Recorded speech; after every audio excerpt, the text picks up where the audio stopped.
السلام علیکم ورحمۃ اللہ وبرکاتہ۔ دوستوں، میں امید کرتا ہوں کہ آپ حضرات بخیر عافیت ہوں گے۔ اسلام کو کبھی شکست نہیں ہو سکتا۔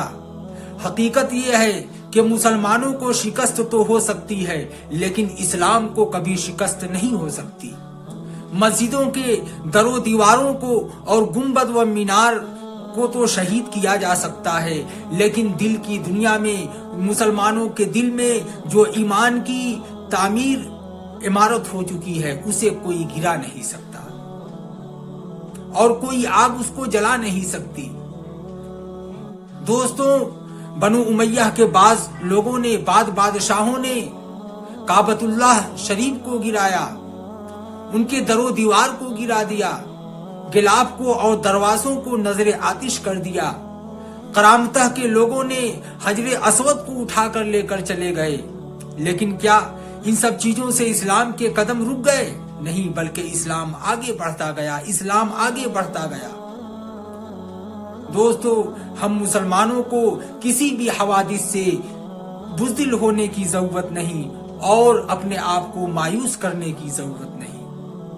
تاریخ شاہد ہے کہ اسلام کو، مسلمانوں کو مٹانے کی کتنی سازشیں کی گئی، کتنی طاقتوں نے اسلام کو مٹانے کے لیے پورا کا پورا زور ختم کر دیا، مگر کیا اسلام مٹ گیا؟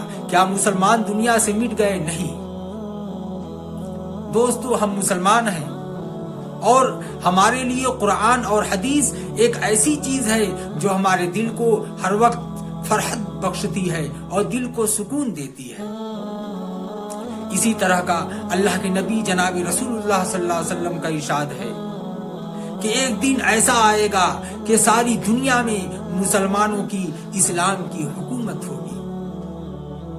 تو چاہے آج ہم مسلمانوں سے سب کچھ کیوں نہ چھین لیا جائے، ہم پہ کتنا ہو ظلم و زیادتی کیوں نہ کر لیا جائے، ظالم کتنا ہو ہمارے سر کیوں نہ چڑھ جائے، مگر ایک دن ایسا آئے گا دوستوں، مسلمانوں، ایک دور وہ آئے گا کہ ساری دنیا پہ اسلام کی حکومت ہوگی، ساری دنیا پہ مسلمانوں کی حکومت ہوگی۔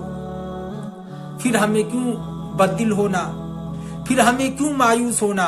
ان چھوٹے موٹے حوادثات سے ہم کو گھبرانا نہیں ہے، ہمیں اپنا دل چھوٹا نہیں کرنا ہے۔ ہم جانتے ہیں کہ ہمارا خدا بہت بڑا ہے۔ ان الحکم الا للہ، زمین پہ اللہ رب العزت کا ہی حکم چلتا ہے۔ یہ زمین بادشاہوں کی نہیں بلکہ اللہ رب العزت کی زمین ہے۔ اللہ جب چاہے جس کو چاہے دے دے۔ تاریخ گواہ ہے کہ کتنے سے کتنے ظالم بادشاہ دنیا میں ایسے آئے کہ وقت میں ان کی پوتی بولتی تھی اور ایسا لگتا تھا کہ کوئی دنیا کی طاقت ان کی حکومت کو ہلا نہیں سکتی۔ بڑے بڑے بادشاہ، ظالم بادشاہ دنیا میں گزرے۔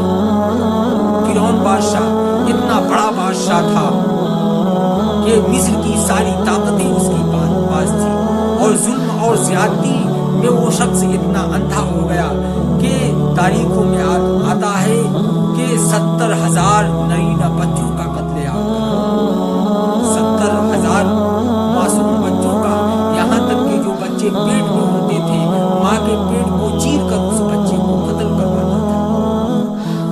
لیکن دوستو، فرعون کے اوپر جب پکڑ آئی تو آج وہ دنیا سے ایسا نیست و نابود ہوا اور دریائے نیل میں ایسا ڈوب کر غرق ہو گیا کہ اس کے لاش پر کوئی رونے والا بھی نصیب نہ ہوا۔ تو دوستو، ہم ایمان والے ہیں اور ہم ایمان والوں کے ساتھ، ہمارا اللہ رب العزت ہے اور اللہ کی طاقت بہت بڑی ہے، ہمارے سوچوں سے بھی بڑی ہے، مگر اللہ ہر کام کو اس کے وقت پر کرتا ہے، مناسب وقت پہ کرتا ہے۔ اللہ جانتا ہے کس کے لیے کب اور کیا بھلا ہوگا۔ اس لیے دوستو، ہم مسلمانوں کو ہر وقت حوصلہ رکھنا چاہیے، کبھی بھی چھوٹے موٹے حوادثات سے ہم کو بددل نہیں ہونا چاہیے، مایوس نہیں ہونا چاہیے۔ دنیا چاہے ظلمن ظالم ہم سے سب کچھ کیوں نہ چھین لے، مگر ہم کو یقین ہے اپنے پیارے حبیب جناب رسول اللہ صلی اللہ علیہ وسلم کی باتوں پر کہ ایک دن ایسا آئے گا کہ دنیا میں، ساری دنیا میں ہماری ہی حکومت ہوگی، ہماری ہی بادشاہت ہوگی۔ دوستو، یہ کیا ہے؟ یہ دنیا ہے، دنیا امتحان کا ہے، اور ایک سے ایک مسائل دنیا میں جھیلنے پڑیں گے، اور ایک سے ایک ظالم اس دنیا میں آتے رہیں گے اور جاتے رہیں گے، مگر یہ دنیا یوں ہی چلتی رہے گی، اور یہ اسلام کی قیامت تک یوں ہی آگے بڑھتا رہے گا، اسلام کا یوں ہی بول بالا ہوتا رہے گا۔ دوستو، بس ہم سب کو اپنے رہنماؤں کی حوصلہ افزائی کرنا ہے، اور ہم مسلمانوں کو آپس میں مل جل کر اتحاد سے، اتفاق سے اور محبت سے رہنا ہے۔ ہمیں ایک دوسرے مسلمان بھائی کو کے درد کو سمجھنا ہے، ان کی پریشانیوں کو سمجھنا ہے، ایک ساتھ اپنا سر ملا کر چلنا ہے، قدم سے قدم ملا کر چلنا ہے، آپس کے اتحاد اور اتفاق کو مضبوط رکھنا ہے۔ علامہ اقبال کا شعر ہے کہ متحد ہو تو بدل ڈالو دنیا کا نظام، متحد ہو تو بدل ڈالو دنیا کا نظام، منتشر ہو تو مرو شور مچاتے رہو۔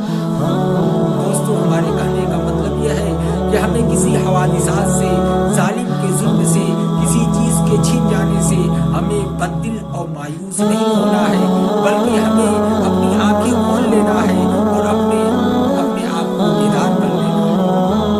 ہمیں اپنی سیاسی رہنماؤں کی حوصلہ افزائی کرنا ہے، ان کا ساتھ دینا ہے، ہمیں ایک دوسرے کو سمجھنا پڑے گا۔ جیسے ہمارے ویسی صاحب مسلمانوں کے لیے بہت کچھ کرنے کے لیے